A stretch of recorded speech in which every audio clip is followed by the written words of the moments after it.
For today's ganap, a DV route for RFS and some videos are filmed for gold category. Ika nga enjoy lang at sabi nga nila Sir Rupert ng RFS Race for Solidary. It's all about riders to increase their skills or unlock their riding for hard enduro. At para din kung may dumayo across the countries, hindi tayo mapapag-iwanan. Big salute to Onslaught RFS. Hindi tayo pinapahirapan. They just want us to improve. Dito mo makikita mga kakaiba lalo na sa papremyo. Ikaw ba naman manalo sa gold ng 500k at sa ADV naman is 100k sa bawat champion? Talagang mamumuhunan ka sa motor at sarili for discipline to increase the stamina. If one day ibang countries na mamdadayo sa atin, at may challenge ang bawat Pinoy sa mga darating pang mga palaro, kaya tara na at mga mag-enjoy this coming RFS Enduro Race. This video track read lately this Friday afternoon. Some routes is not be able to be uploaded and to surprise for gold category. Shoutout nga po pala sa mga Pampanga Dirt Riders at sa mga sasali ping ibang teams na nanggaling pa sa Visayas at Mindanao. Good luck sa inyong lahat. Just enjoy my video and thanks for watching. See ya!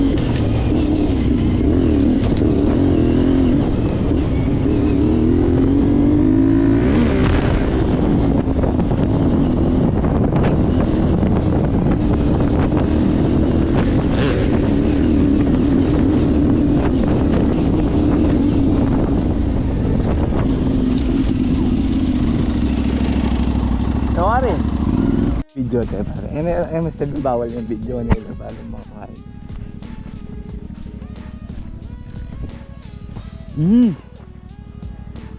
Era niyan dinosaur. Kini nga pila mo, kini pag-practice na kay. Nang say ko may kayo. Kini. Ay, akabit na eh.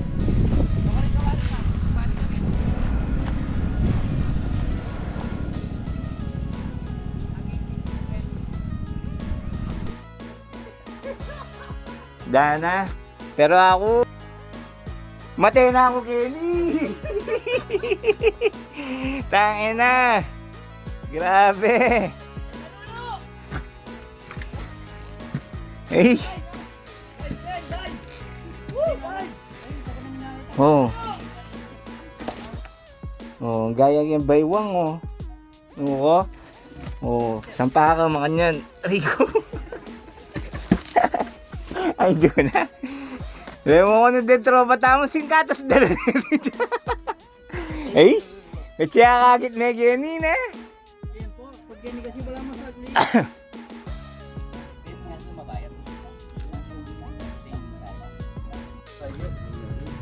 Balo ko bawal. Alino tama ba? Pwede pare. Sigurado ko si Mami Jo kasi yan. Ang balugay, yung masantintang pag-isabyan. Manabit kayo niya po, manabit kayo. Ano mag-entry ka na kaya pare? Tapos Kenny ko, manabit. Tapos hindi na lang ko nila. Hindi kaya pigaganaan ka Robin ni. Nung ining motor ko, matraction niya kayo mga niyan. Itang gagawa na patong hink. Patong hink. Mapagal yaking gamit. Pero itang geto, itang habil geto, nagbuta pala.